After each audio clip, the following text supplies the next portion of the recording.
All right. All right, let me just find the agenda, one moment.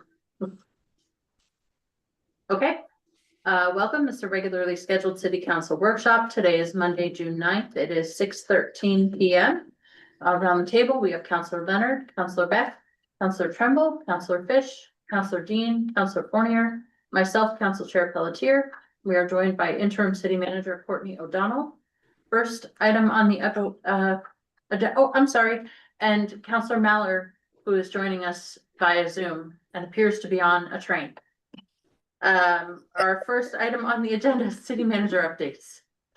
Yes, thank you. So I think actually the former city manager had alerted the council to Job Corps and the struggles with that in terms of that potentially being dismantled. It's my understanding is that there's now a court order in place to hold that until later this month. So we're still not entirely sure which way that will go. However, our homeless response manager is working closely with all partners to connect folks to resources and coordinate for up-to-date information and likely contingency planning at some point, depending on how things work out. And certainly we'll keep you posted as we move along, as we do anticipate that should it close, there would be a number of students or young adults that would be facing homelessness as a result. Not to mention the over 100 loss of jobs as well. So we'll definitely make sure that we keep you guys up to date on that. Also, the council is invited to attend a ceremony on Saturday at 10 a.m. at City Forest in honor of Roland Perry, a longtime city forester with us, and the person for which the City Forest is named after. He recently passed away, and so our Parks and Rec Director, Tracy Willett, will be giving a recognition as signed by Council Chair Pelletier in honoring him and his service to the city of Bangor. Then we have, we received a couple of inquiries about commercial property and vacant property. I wanted to let you guys know that we will be bringing this back before you, but the code is actually written to include some commercial property, but not all, because it's based on zoning district. And so I think how that originally came around was the focus was on residential properties and the concerns that, you know, certain properties were bringing down values and we weren't turning them over quickly enough. So the vacant property registry was put into place to help kind of move that along. And also I think help offset some of the costs associated with all of that. And so I do expect that late summer, early fall, that will be back before you all for more discussion in terms of what may or may not be done around the ordinance if you guys are looking to expand that. Also, we have received a number of inquiries about 166 Larkin. Code and legal are working on that, and we expect that legal action will be taken within the next couple of weeks. We have to gather all the evidence in order to get to that point, and so that is always a process, unfortunately. And then I had two fun updates related to parking. There will be a press release going out shortly. Our parking enforcement vendor is releasing a mobile app to allow more ways to pay, so you don't always have to go to the kiosk for one of the metered parking lots. And they're also, I think, the former city manager had also chatted about the barnacle that will, instead of like a traditional boot, it basically goes over the windshield, and people can actually pay, I think, through the barnacle and then have it removed and be about their way. So that'll be happening, I think, in August, as well as encouragement for folks to pay any outstanding unpaid parking tickets in July, as we'll be offering folks to pay those at the original rate as opposed to the additional fees piled on if you don't pay on time, as an effort to kind of clear any backlog and get folks to come forward and pay those tickets. And then also there is a downtown parking advisory committee meeting this Friday, which Councilor Jill Leonard will be chairing as the appointee to that committee. And I do have an item on that agenda specifically around City Hall. We are looking to amend staff parking up along the side of the building. and potentially move some of those spots up on the hill, on Park Street Hill in front of the building in order to free up more space for folks coming into City Hall to conduct their business. I'm also proposing that some parking, I think it's like 5 spots in front of City Hall on Harlow Street across from EMDC be turned into City Hall specific parking. And so with the goal of accessibility, because it's I think we've always heard complaints. I know in my time, I've heard lots of complaints about accessibility with that older building and just this location. And so our goal is to help improve that. And of course, moving back into that building now is the time to kind of make that change. Should the advisory committee make that recommendation, it would go through the council committee and approval process.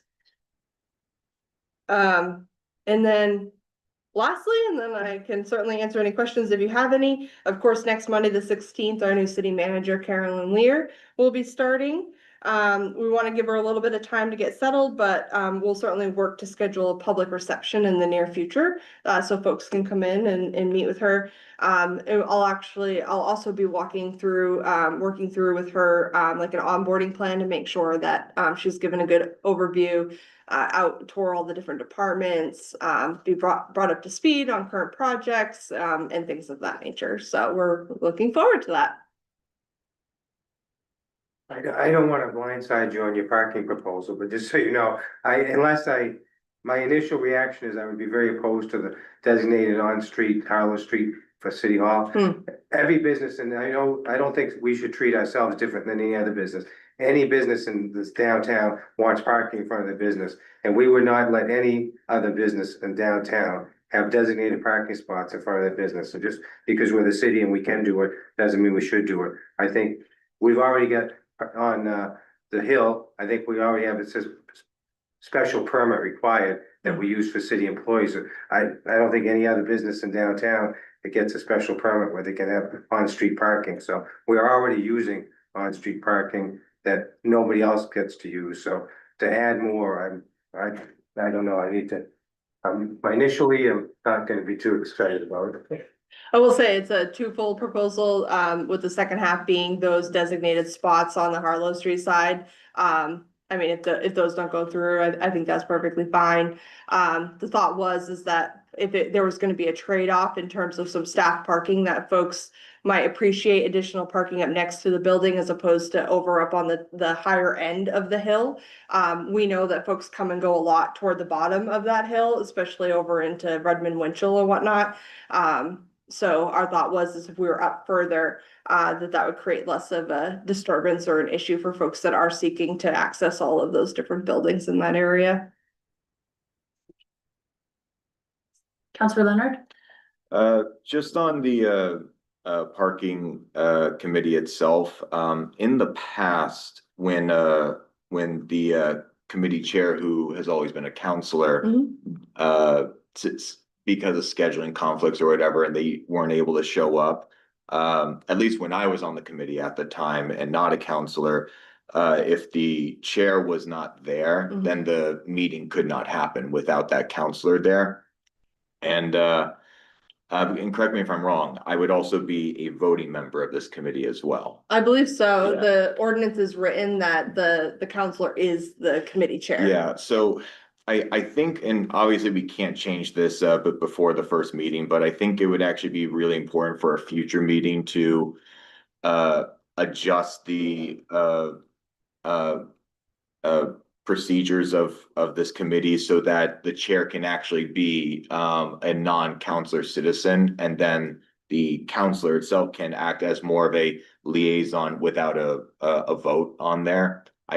I will continue to do what needs to be done, but I think that's probably the best methodology for this committee to go forward into the future, just because there have been issues in the past with coordinating that council chair to be on the committee. Sure, we can look at that for a future meeting. Any other questions? Okay, I'll take a motion. For the executive session. Executive sessions? Make a Oh. motion, MRSA 4056D. AFSCME Local 926-01 BIA Mechanics. Second. Thank you. We have a motion. We have a second. Roll call vote. Counselor Leonard, Yes. Counselor Beck. Yes. Counselor Trumbull. Yes. Counselor Fish. Yes. Counselor Dean. Yes. Counselor Fournier. Yes. Counselor Malik. Yes. And I'm a yes. We are in executive session. Thank you, everybody. There to go. Because I'm, Question. So. Wayne, we gave you a panelist link for that executive session if you would like to join. I don't think I need to. It's just a personnel issues.